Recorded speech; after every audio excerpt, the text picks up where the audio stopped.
Les comparto mi pantalla, ¿verdad? Y vamos a nuestro apunte del día de hoy.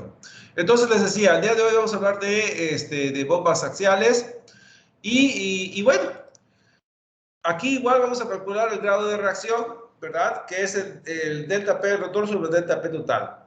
Entonces, recordando, cuando un flujo, el chiste de una bomba, ¿verdad? Es que el flujo va a subir. Entonces, aquí por el movimiento del rotor, ¿verdad? Se va a succionar fluido, ¿verdad? Aquí la bomba va a incrementar la cantidad de movimiento angular, ¿verdad? Del fluido, lo va a acelerar angularmente y luego el estator, ¿verdad? Le va a quitar su componente rotacional. Pero el fluido al acelerarse y desacelerarse va a ganar presión. Entonces gana presión en el rotor, ¿verdad? Y vuelve a ganar presión en el difusor. Y el chiste es de que va a haber una delta P total, ¿verdad? Va a haber una delta P total.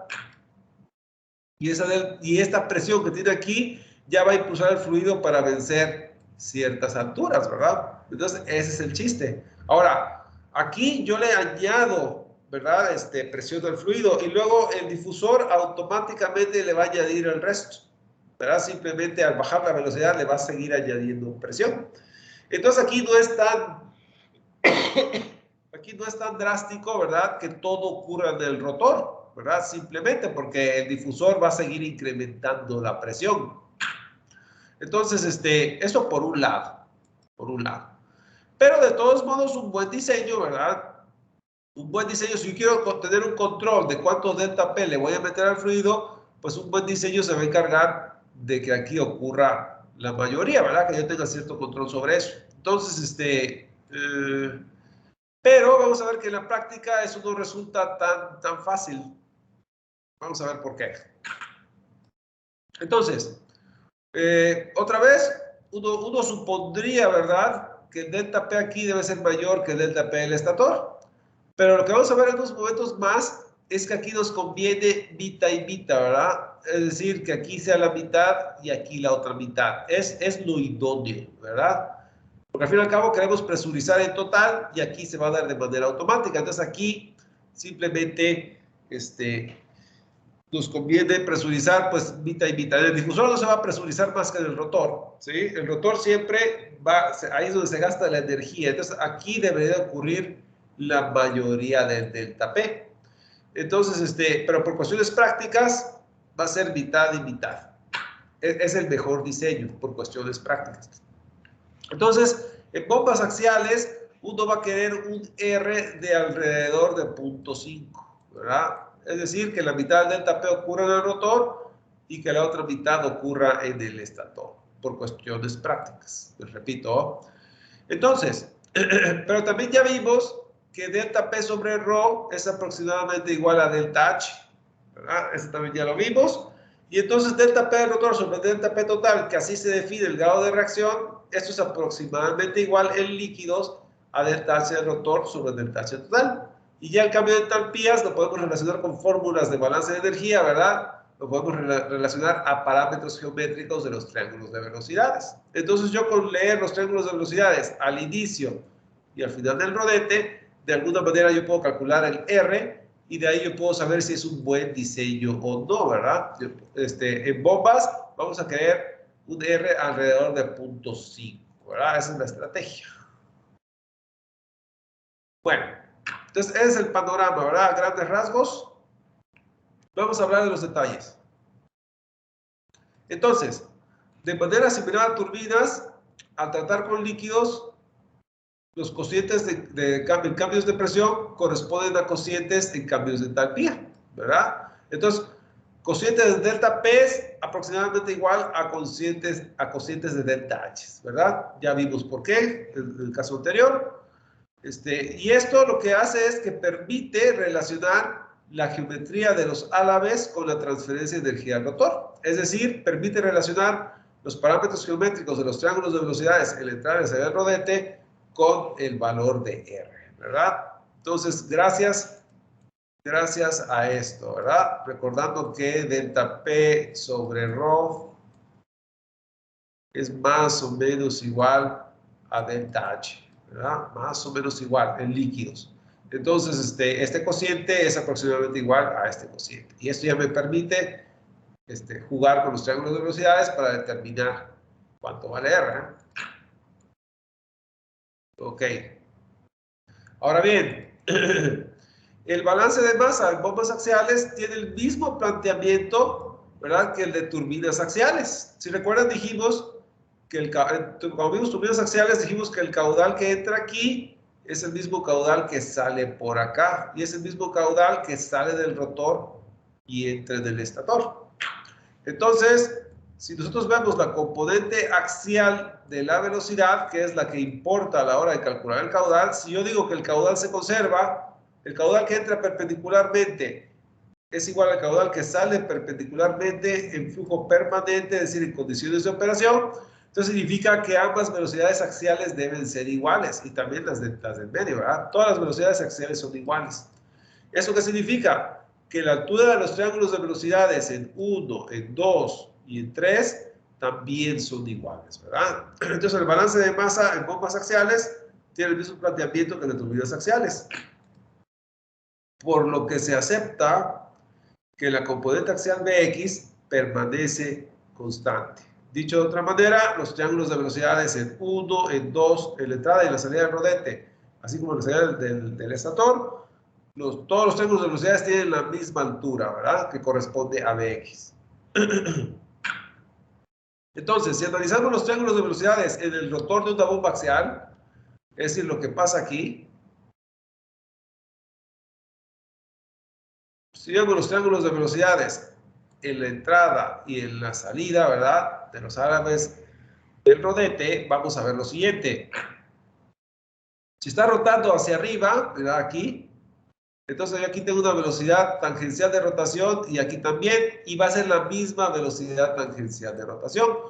¿Por qué? Porque la línea de corriente representativa es una línea de corriente intermedia que no es ni la raíz ni el extremo, ¿verdad? Y tiene cierto radio de rotación. Entonces, si el álabe tiene una velocidad omega, ¿verdad?, y ambos, tanto la entrada como la salida, tienen cierto radio de rotación, ¿verdad? Tienen el mismo radio de rotación, entonces ambos van a tener la misma velocidad tangencial de rotación. Entonces, tanto la entrada como la salida del rotor tienen la misma U. Ahora bien, por otro lado, el álabe del rotor, ¿verdad? El álabe del rotor tiene cierta inclinación en la entrada, ¿verdad?, y tiene cierta inclinación en la salida, ¿no? Entonces hay cierto ángulo de entrada y cierto ángulo de salida que se alinea con la forma del álabe. Entonces, en la entrada, la velocidad tangencial al álabe, ¿verdad?, va a tener cierto ángulo beta 1 con respecto a la dirección axial, ¿verdad? Esa es la velocidad W1 tangencial a la dirección del álabe de entrada. Y bueno, la suma vectorial de esos dos, tanto de W1 como de U, me va a dar la velocidad absoluta de 1, ¿verdad? Ese es el triángulo de velocidades en la entrada. Y en la salida, ¿verdad?, el flujo va a salir tangencialmente al álabe con una velocidad W2, formando cierto ángulo con la dirección axial, ¿verdad? Y esta W2 junto con la U forma la resultante B2, ¿verdad? Si la U la ven así, ¿verdad? Yo aquí tengo el paralelogramo, ¿verdad? Yo aquí tengo el paralelogramo. Si la U la dibujo acá arriba, ¿eh? Pero bueno, ok. Entonces, yo ahí tengo los dos paralelogramos, las dos sumas vectoriales en la entrada y en la salida. Ahora, es importante, ¿verdad? Es importante que el flujo que salga rotando aquí, ¿verdad?, lo reciba alineadamente el estator para que redirija el flujo y le quite su componente rotacional. Entonces es importante que esta velocidad resultante de V2 en la salida comparta el mismo ángulo con la axial, ¿verdad?, que el ángulo con la axial que tiene la entrada del estator. Porque si este V2, ¿verdad?, es el mismo V2 con el que yo recibo el flujo del estator, entonces el flujo está alineado para seguir la geometría del estator y que el flujo lo guíe la geometría del estator entonces aquí viene rotando, ¿verdad? También viene rotando que este vector tiene una componente U, ¿verdad? Es una componente tangencial.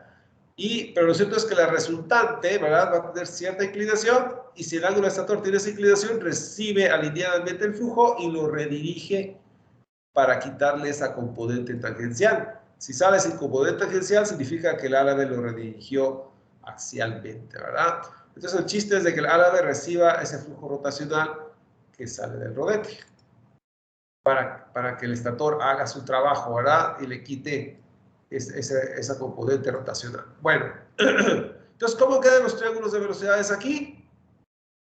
Vamos a ver. Bueno, en la entrada tenemos estos dos vectores azules forman este rojo, ¿verdad? Pero aquí está el paralelogramo. Si queremos hacer un triángulo, este W1 lo ponemos aquí, ¿verdad? Lo ponemos aquí. W1, ¿verdad? Y la U, ¿verdad? La trazamos hacia la derecha, como horizontal. Entonces es como rotar este triángulo 90 grados, ¿verdad? O sea, lo acostamos, ¿verdad? Entonces U va hacia la derecha, aquí está, en negro. W1 baja para unirse con el indicio de U, entonces W1 baja para unirse con el indicio de U, entonces aquí tengo W1 y U, que simplemente es esta línea con esta línea, ¿verdad? Y del nacimiento de W1, de ahí baja B1 hasta unirse con la punta de la flecha de U. Entonces aquí está. Entonces ese triángulo negro, ¿verdad? Es este triángulo que ustedes ven aquí, ¿verdad? Ahora bien, W1 forma cierto ángulo con la dirección axial, ¿verdad? Entonces W1 forma cierto ángulo con la vertical, con la dirección axial. Ahí está el beta 1, ¿verdad? Este beta 1 es este beta 1. Simplemente es la dirección de W1 con la dirección axial. Pues ahí está el beta 1. Y bueno, eso es el triángulo negro, ¿verdad? Es el triángulo negro. Pero luego vamos con el triángulo azul que yo dibujé aquí. Este triángulo azul que ustedes ven es el de la salida. Entonces, en la salida, otra vez, este U que está aquí, ¿verdad? El paralelogramo es este, ¿verdad? El paralelogramo es este. Pero yo esta U la puedo dibujar aquí, ¿verdad? La puedo dibujar yo aquí, como U. Entonces, bueno, haciendo eso, ¿verdad? Otra vez, tengo la U hacia la derecha. Entonces, yo roto este triángulo, yo lo roto 90 grados, ¿verdad? Lo roto 90 grados y la U la apuesto hacia la derecha. Aquí está. Y ahora sí, W2 va bajando hasta unirse con el inicio de U, ¿verdad? Entonces W2 va bajando hasta unirse con el inicio de U, ¿verdad?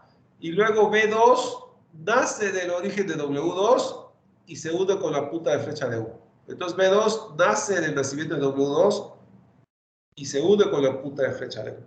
Entonces el triángulo azul, ahí está el triángulo de velocidades en la salida. Bueno, entonces ya tenemos los dos triángulos sobrepuestos. Ahora bien, el trabajo de una bomba, ya hemos hablado acerca de esto, cuando es una bomba axial, ¿verdad? Es una bomba axial. El trabajo de la bomba es U por B teta 2 menos B teta 1. Ahora, U es este vector que está acostado. Pero B teta 2 menos B teta 1 es simplemente la resta de las componentes tangenciales de B. Entonces, el triángulo de entrada, ¿verdad? B1 que ustedes ven acá, su componente tangencial es su proyección sobre la horizontal. Entonces ya tenemos B teta 1 y B teta 2, ¿verdad? Es esta B2, su proyección sobre la horizontal. Entonces, la diferencia de estas dos, ¿verdad? Es esto. Entonces, esto es delta B teta, ¿verdad? Delta B teta. Y este delta B teta, esta distancia, ¿verdad? Pues es esta distancia, ¿verdad? Este es delta B teta. Entonces, delta B teta por U es el trabajo de la bomba. Entonces, yo, digamos, de esta longitud por la longitud de U es el trabajo. Pero bueno, aquí es difícil de percibir. Digo, sí se puede percibir, pero porque de todos modos uno tiene que medir y multiplicar, ¿verdad? O sea, no queda Digo, uno lo puede ver, ¿verdad? Pero hasta ahí. Bueno, pero vamos a darle algo más, vamos a seguir trabajando con esto, ¿verdad? Lo que nos importa es esta fórmula. Entonces, vamos a ver el grado de reacción. Como les decía, el grado de reacción se relaciona con la geometría de los álabes de la siguiente manera, de una manera similar a como lo hicimos con las turbinas axiales. Entonces, sabemos que el cociente de saltos de presión es el grado de reacción y sabemos que esto en líquidos es aproximadamente igual a delta H del rotor sobre delta H total. Ahora, estas delta H's, otra vez, sabemos que esta delta H, seguimos la misma ruta que seguimos con turbinas, entonces este delta H y este delta H lo relacionamos con las fórmulas de trabajo y ya de ahí con identidades trigonométricas, ¿verdad? Fórmulas de triángulos. Bueno, pues aplicamos varias transformaciones ahí algebraicas hasta llegar a esta fórmula, ¿verdad? Y si esta todavía lo manipulamos más, vamos a llegar a esta fórmula. Entonces aquí ya no voy a entrar en los detalles, son pasos similares a los que vimos en turbinas, ¿verdad? Son prácticamente las mismas fórmulas. Entonces aquí nada más les pongo cuánto da. Ahora bien, aquí es donde se pone interesante, ¿verdad? Porque de esos triángulos de velocidades, en la entrada y la salida del rotor, ¿verdad? De ahí yo ubico beta 1 y de ahí yo ubico beta 2, ¿verdad?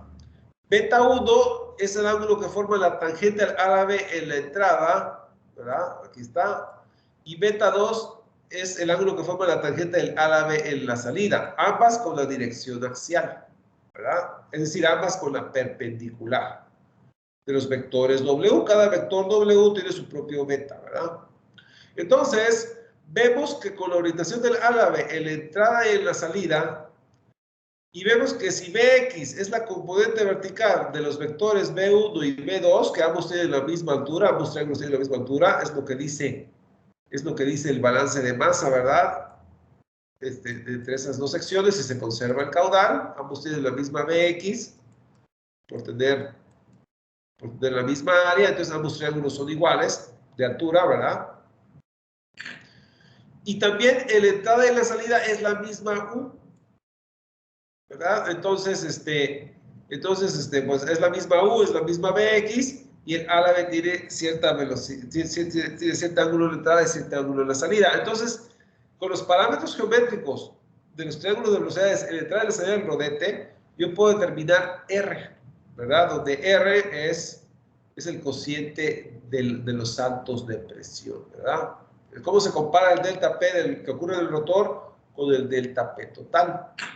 Ahora, lo que uno quiere es tener control del delta P, ¿verdad? ¿Por qué? Porque yo le meto potencia en esto. Entonces, proporcional a la potencia es el delta P que yo provoque aquí. Entonces, esto es extra, ¿verdad? Esto es extra. Pero la mayoría la dicto yo. Entonces, uno quiere mayor delta P del rotor que del estator, ¿verdad? Ahora, si ocurre más delta P del estator que del rotor, entonces, entonces significa que no le estoy metiendo mucho, porque aquí sí salta, ¿verdad?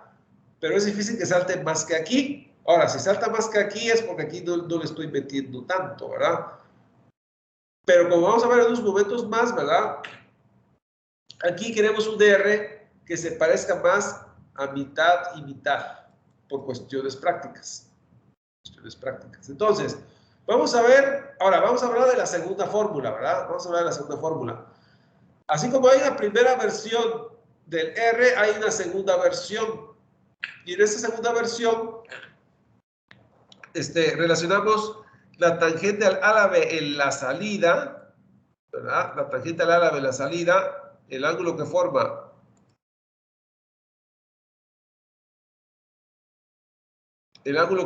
el árabe en la salida con la axial, ¿verdad? Eso es beta 2, ¿verdad? Entonces aquí tenemos beta 2 y alfa 1. Alfa 1 es el ángulo que forma la resultante, ¿verdad? Con la dirección axial, alfa 1. Ahora, esta fórmula, ¿por qué es importante? Lo vamos a ver en unos momentos más. Esta fórmula es la de cajón, como se dice vulgarmente, ¿verdad? Los parámetros geométricos de mi bomba, ¿verdad? Los voy a relacionar con cómo se distribuyen las deltas P en mi bomba axial, rodete y estator, ¿verdad? Entonces, esta fórmula es la estándar, pero esta fórmula es útil para nosotros. Vamos a ver por qué. Fíjense bien, vamos a ver, considerando estas dos fórmulas, vamos a ver intervalos importantes de R.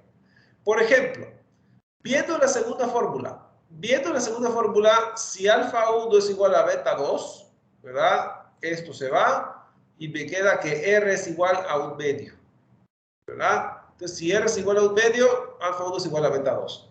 Ahora, cuando eso ocurre, el diagrama de velocidades es simétrico, ¿verdad? Significa que cuando este beta 2 es igual a este alfa 1, significa que es simétrico.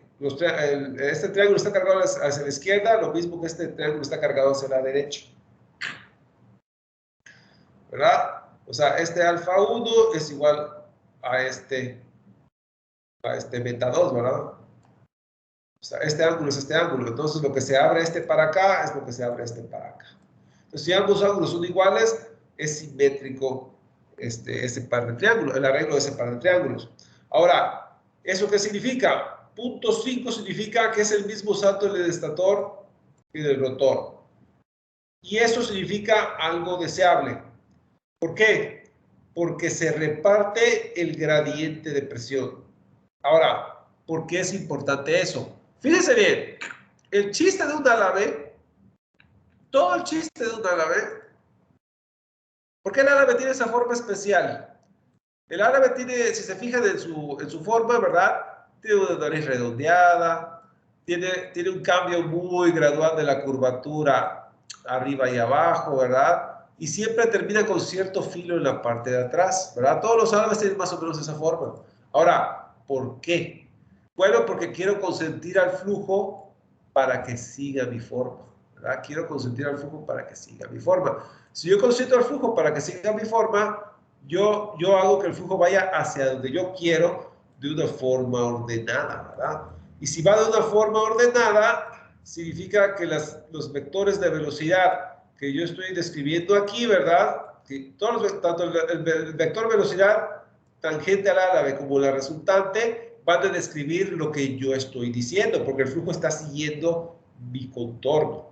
Ahora, ¿qué pasa cuando un flujo no sigue mi contorno? Cuando un flujo no entra alineadamente con el árabe, ¿verdad? El flujo lo que va a pasar es de que se va a desprender, ¿verdad? Imagínense que, nomás como para poner un ejemplo, imagínense que el estator no está bien alineado con la salida del flujo del rotor. Entonces, lo que va a pasar ahí es, imagínense que este V2 que sale de aquí no está alineado con la geometría del estator. Entonces, el flujo, lo que va a pasar es de que se va a desprender de un lado y tal vez siga el contorno del otro, tal vez. Lo cierto es que esta nariz redondeada y este cambio gradual de la superficie de arriba y de abajo tiene un propósito, es consentir al flujo para que me siga. Pero si el flujo no entra alineadamente, entonces a la hora de darle la vuelta a la nariz del perfil, ya sea arriba o abajo, si no está bien alineado, entonces, por ejemplo, en este caso, está desalineado el flujo, ¿verdad? Entonces, cuando da la vuelta a la parte superior de la nariz, la línea de corriente pegada a la superficie y la línea de corriente que sigue, diverge, ¿verdad? Diverge. Aquí no, aquí sí entra alineadamente, ¿verdad? Aquí sí entra alineadamente, las líneas de corriente se mantienen más o menos pegadas. Cuando la superficie del cuerpo diverge con la línea de corriente que va entrando, cuando las líneas de corriente divergen, ¿verdad? ¿Qué es lo que va a pasar? A medida que el flujo avanza, ¿verdad? A medida que las partículas del flujo avanzan, la presión aumenta, la presión sube, ¿verdad? Pero ¿qué es lo que pasa en la superficie? En la superficie de un álave, ¿verdad? En la superficie de un álave, si uno mira con acercamiento, con lupa, ¿qué es lo que está pasando ahí? Bueno, pues lo que está pasando es que en la pared del álave la velocidad del flujo va desde cero y va incrementándose, ¿verdad? Va incrementándose. Desde cero en la pared, la velocidad va incrementando. Entonces, la idea es de que el perfil de velocidades va incrementando a medida que me alejo de la pared. Pero ojo, como la velocidad va incrementando, significa que las partículas pegadas a la pared, ¿verdad? Las partículas pegadas a la pared tienen poca cantidad de movimiento, tienen vectores de velocidades pequeños, porque están pegados a la pared, donde es cero.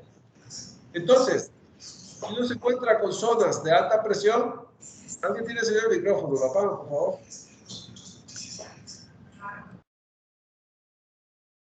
Okay. Entonces, si yo tengo una zona de alta presión, recuerden que presión es fuerza sobre área. Una zona de alta presión es como si empujara. Entonces, esas partículas que están pegadas a la pared, a medida que van entrando en una zona cada vez de más alta presión, entre más se van separando la línea de corriente con la superficie, más va aumentando la presión a medida que la partícula avanza. Entonces, esas partículas pegadas a la pared, al sentir cada vez mayor presión al ir avanzando, ¿verdad? Su vector velocidad se va haciendo más chiquito. ¿Por qué? Porque la velocidad forma parte de la cantidad de movimiento. Recuerden que esta partícula de fluido tiene cierta masa. Entonces, masa por velocidad es cantidad de movimiento. Pero a medida que la partícula va avanzando y se encuentra con una zona de alta, a medida que va avanzando, se encuentra con una alta presión cada vez mayor. Si se van abriendo las líneas de corriente por la orientación con la que entró. Entonces, las zonas de alta presión le van quitando cantidad de movimiento al perfil. Entonces, es como si el perfil se fuera haciendo cada vez más chiquito, es decir, empezó así, el perfil empezó así. Para encontrarse con la alta presión, este vector velocidad que era de este tamaño, la alta presión le va a quitar cantidad de movimiento y ahora lo va a hacer más chiquito, ¿verdad? El vector velocidad, ahora lo hace más chiquito. Y hacerlo más chiquito significa hacer el perfil de velocidades más débil, ¿verdad? Y si yo sigo avanzando y como la línea de corriente se va abriendo con la superficie porque no está bien alineado, ¿verdad? Cada vez voy pasando por alta presión y lo que va a pasar es que eventualmente el perfil de velocidades se va a hacer negativo, ¿verdad? Cerca de la pared se va a hacer así. ¿Por qué? Porque a medida que voy avanzando, la alta presión le va quitando cantidad de movimiento hasta que de plano la hace negativa. ¿Y negativa qué significa? Negativa significa reverso de flujo, significa que el flujo va así. Entonces, bueno, una interpretación de eso es la siguiente. Aquí entré en mucho detalle, pero al final pasa lo siguiente. Un flujo, al no estar bien alineado con la curvatura del ala B, la línea de corriente se va abriendo con la superficie. Significa que aquí la presión es alta. La presión cada vez va a ir aumentando más a medida que yo voy avanzando, a medida que me voy alejando de la superficie. Entonces, ese flujo que está pegado a la pared, al sentir esa alta presión, eventualmente se va a desprender. O sea, va a provocar un reverso de flujo. Un reverso de flujo significa que el flujo que está pegado a la superficie se va a desprender. Se va a desprender. Y al desprenderse, bueno, este flujo que venía aquí alineado con la línea de corriente, ¿verdad? Viene así, pero el flujo que está dentro, ¿verdad? Se desprende. Y entonces lo que en realidad está pasando es esto.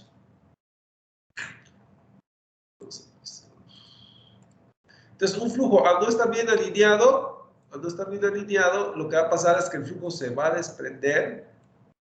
Y al desprenderse ya no está siguiendo el contorno del árabe, entonces el árabe ya no está haciendo su trabajo. Aquí tenemos un flujo difuso, ¿verdad? Porque aunque el flujo se quede pegado en la superficie inferior, en la superficie superior ya se separó, entonces aquí ya no hay una dirección. ¿Cómo puedo decir que aquí hay un vector de velocidad de salida cuando en realidad eso está difuso? No la hay. De hecho, aquí hay mucha fricción. Cuando un flujo se desprende, todo ese flujo es friccionado, es flujo lento.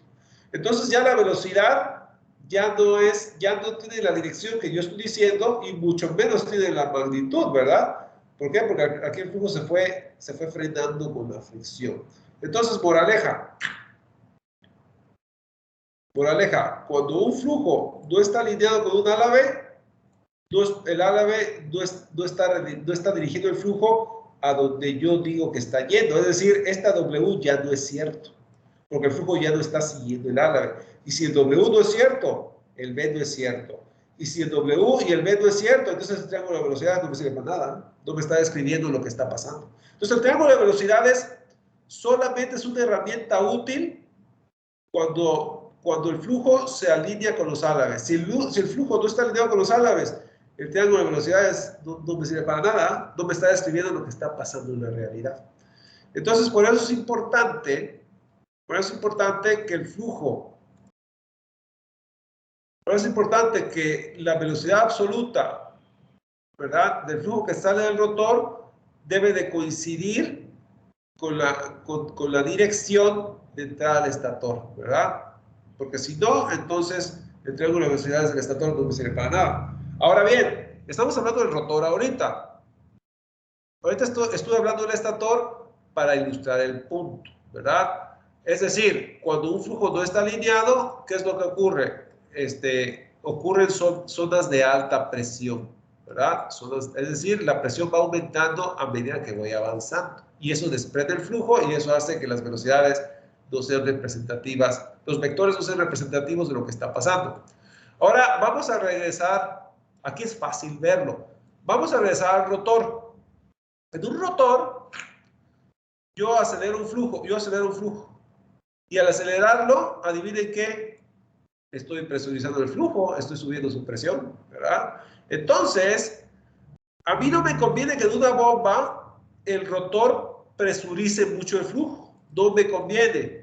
¿Por qué? Porque cuando el flujo sigue el álave, ¿verdad? Sigue la forma del álave. Si yo presurizo mucho el flujo, desde la entrada hasta la salida, ¿qué es lo que va a pasar? Que el flujo se va a desprender del álave. Y entonces el flujo ya no sigue el álave, y si el flujo ya no sigue el álave, entonces los triángulos de velocidades en el rotor, pues ya no son ciertos. Y entonces esto no es cierto, y lo que según yo estoy calculando, eso no está pasando, ¿verdad? Entonces, uno lo que quiere es minimizar el delta P del estator, perdón, el delta P del rotor. Uno no quiere que la presión aumente mucho en el rotor, porque si la presión aumenta mucho en el rotor, el flujo no sigue al álave y entonces el triángulo de velocidades son mentiras, ¿verdad? Porque el triángulo de velocidades me dice que el flujo sigue cierta dirección alineado con el álave. Entonces, triángulo de velocidades en una bomba, ¿verdad? En una bomba, es decir, en algo que incrementa la presión, no son muy precisos, porque eventualmente el flujo se va a desprender, ¿verdad? Entonces, los triángulos de velocidades, sobre todo el de la salida, tal vez no sea tan cierto, porque el flujo tal vez se desprende un poquito antes de salir, un poquito. ¿Por qué? Porque el flujo, al seguir el álave, sube la presión. Y si sube la presión, eventualmente algo se va a desprender. Entonces, es una versión idealizada, pero es cercana a la realidad si el salto de presión no es muy grande, porque eso significa que el flujo está más o menos siguiendo la forma del álave. Entonces, yo en una bomba, yo no quiero que el incremento de presión sea muy grande. Ahora, si el incremento de presión ocurre en dos tiempos, ¿verdad? Ocurre aquí y ocurre acá. Como yo tengo el control de cuánto se presuriza el flujo, porque es gracias a esta potencia que se está presurizando, pues el mejor de los escenarios es que sea mitad y mitad, ¿verdad? El mejor de los escenarios es que me lo reparta. Que si aquí le subo un poquito, que aquí suba el resto. De ninguna manera yo quiero que aquí ocurra la mayoría, porque si aquí ocurre la mayoría, el flujo se va a desprender y ya el flujo que llega al difusor ni siquiera va a estar alineado con los álabes y esto no va a ocurrir, ¿verdad? O por lo menos no va a ocurrir como yo espero. Entonces, como yo no quiero desprendimiento del flujo del álave, yo no quiero que aquí salte mucho la presión. Entonces, en la mejor de las circunstancias, que sea mitad y mitad, ¿verdad? Que se lo distribuyan para que a este no le toque la mayoría. Tampoco quiero que sea minoría, porque yo quiero tener un control del salto de presión, pero el mejor escenario es mitad y mitad. Entonces, un buen diseño de bomba axial es un R igual a 0.5. ¿verdad? Un R igual a 0.5 es el mejor escenario, porque no le estoy cargando la mano al rotor y el ALB está haciendo su trabajo lo mejor que puede. Entonces, ya evaluamos el escenario de R igual a 0.5. Para que el mejor de todos los escenarios, entonces, ¿cuál es? Es un R igual a 0.5. ¿Por qué? Porque no le cargo la mano al rotor. Es decir, el gradiente de presión lo reparto entre el rotor y el estator. Eso significa R igual a 0.5. ¿Y R igual a 0.5 qué significa? Un diagrama simétrico. Significa que ambos triángulos forman un arreglo simétrico. Significa que beta 2 es igual a alfa 1. Entonces, cuando uno diseña una bomba axial, uno quiere que los triángulos de velocidades en el rodete, en la entrada y la salida, formen un diagrama simétrico. Que beta 2 sea igual a alfa 1. Ahora, ¿qué pasa si R es mayor a 0.5? Si R es mayor a 0.5, entonces significa que le estoy cargando la mano al rodete. Significa que le toca más al rodete que al difusor. Pero al hacer eso yo corro el riesgo de que el flujo se desprenda. ¿Y qué pasa si el flujo se desprende? Si el flujo sigue el contorno del árabe y en algún momento se desprende, esto ya no es del todo cierto. No solo eso, si el flujo se desprende, entonces ya aquí viene un flujo difuso al estator y el estator no está haciendo su chamba. Es decir, uno cree que el flujo viene así, pero en realidad no es así. Entonces, entre más se desprende el flujo del rodete, menos va a hacer su trabajo el estator, porque cada vez recibe más porquería, por así decirlo. Entonces, si aquí le cargo la mano al rodete, esto no va a hacer un buen trabajo subiendo la presión, ¿verdad? Entonces, si eres mayor a 0.5, más vale que no sea por mucho, porque si no, el estator no va a hacer su trabajo y esto pues no es lo que yo estoy calculando según los triángulos de velocidades, ¿verdad? Entonces, R mayor a 0.5, pues de no tener alternativa, puede ser, pero no por mucho, ¿verdad? Si no, los cálculos no me están diciendo la verdad. Ahora, R mayor a 0.5 significa que beta 2 es mayor que alfa 1, ¿verdad? Que beta 2 es mayor que alfa 1. Y eso significa que el diagrama está inclinado hacia la derecha. Entonces, R mayor a 0.5 significa que le estoy cargando la mano al rotor, que si le voy a cargar la mano a alguien, pues es deseable que ocurra esto, ¿verdad? Porque el estator no va a trabajar sin que el rotor haga su chamba, ¿verdad? Y entonces, o sea, no puede haber mayor delta P del estator que del rotor si el rotor está haciendo su chamba. Entonces, es deseable que el delta P del rotor sea mayor que el estator en cuanto a generar delta P global. Pero por otro lado, si esto ocurre, no debe ser por mucho, porque si no el estator es cada vez menos eficiente. Y menos eficiente significa que hay mayor diferencia entre la teoría y la práctica. O sea, ustedes pueden calcular un montón de cosas, pero al final cada vez va a ser menos cercano a la realidad, ¿verdad?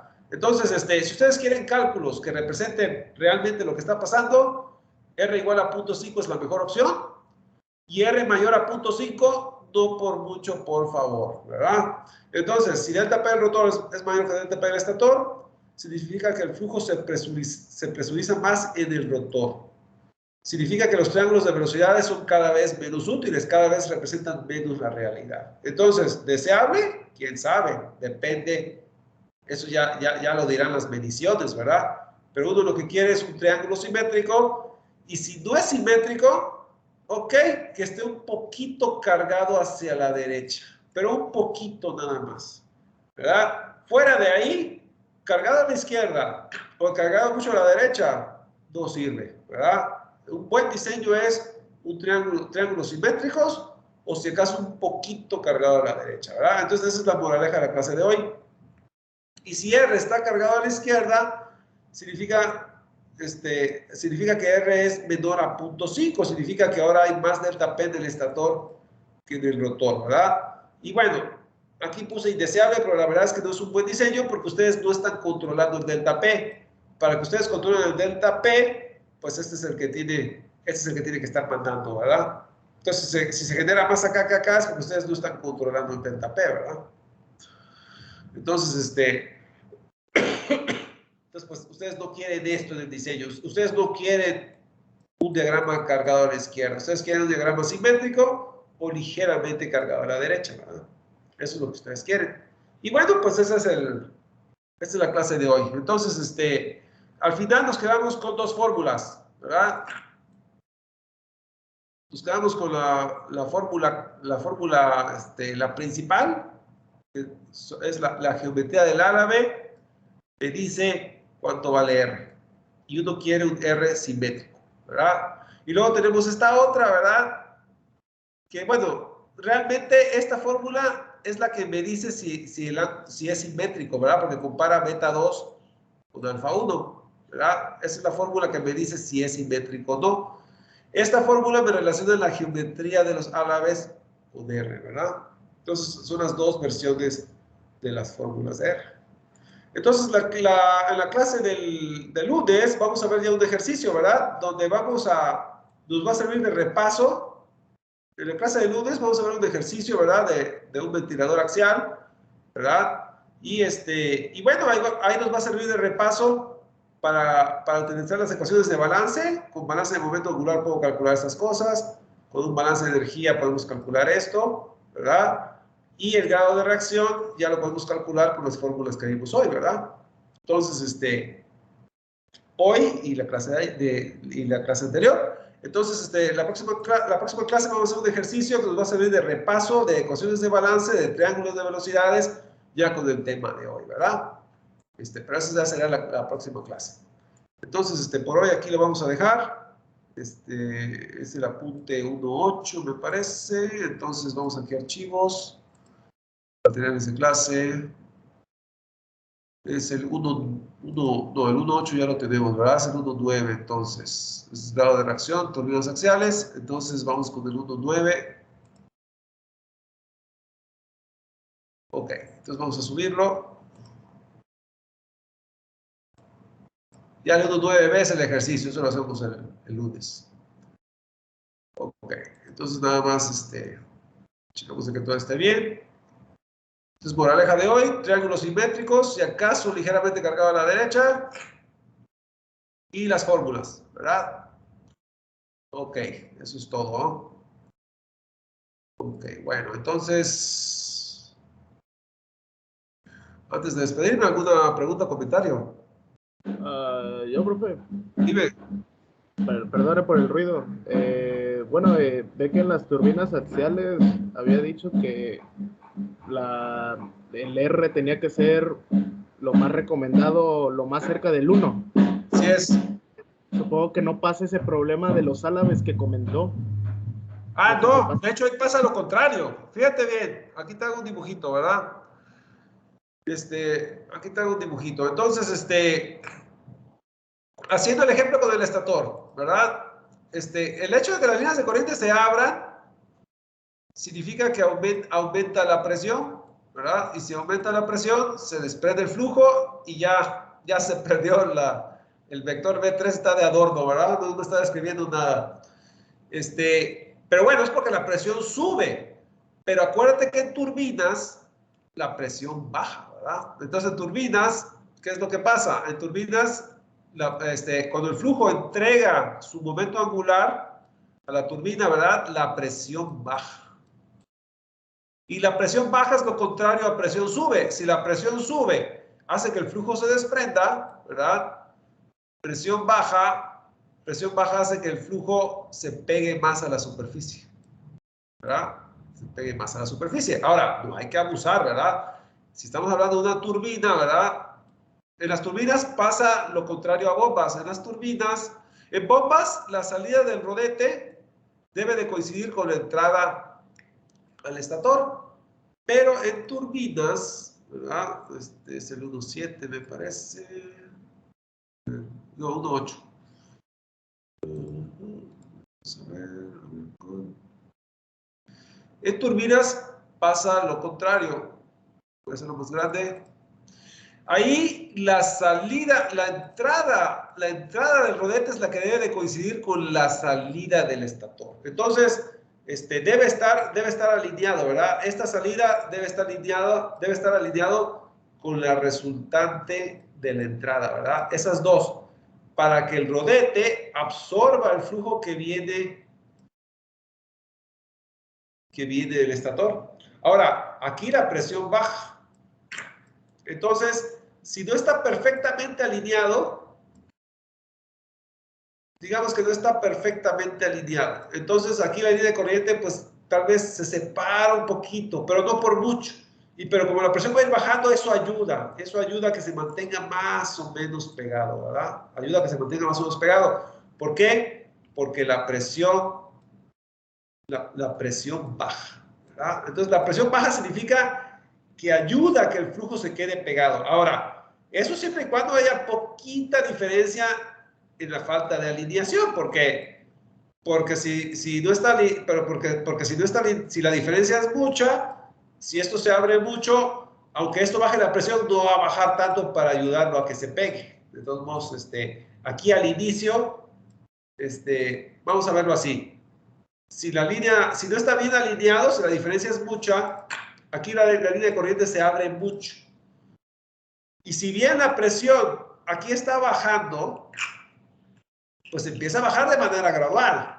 Pero si no está bien alineado, aquí se abre tanto, ¿verdad? Aquí se abre tanto que esa caída gradual no va a ser lo suficiente y esto se desprenda, ¿verdad? Y entonces esto no me sirve. Entonces, en turbinas el hecho de que la presión baja ayuda a que el flujo se quede pegado. Pero si no está bien alineada la salida del ala de guía como la entrada del rodete, si es mucha la diferencia, la caída de presión no va a ayudar y de todos modos se va a desprender. Por eso les decía yo que tanto en turbinas como en bombas es importante que las cosas estén alineadas. Simplemente en turbinas hay cierta holgura donde, aunque no estén bien alineadas, la caída de presión me puede ayudar, ¿verdad? Pero en bombas es al revés. En bombas, si no es estrictamente bien alineada, el incremento de presión lo va a desprender, ¿verdad? Entonces, en bombas es todavía más delicada esta situación. Y yo quiero un buen difusor, porque ¿de qué sirve que yo aquí el flujo le dé el impulso si el difusor no le quita su componente rotacional? El flujo, al seguir su camino, va a haber mucha fricción y va a perder rápidamente el impulso que yo le di, por un lado.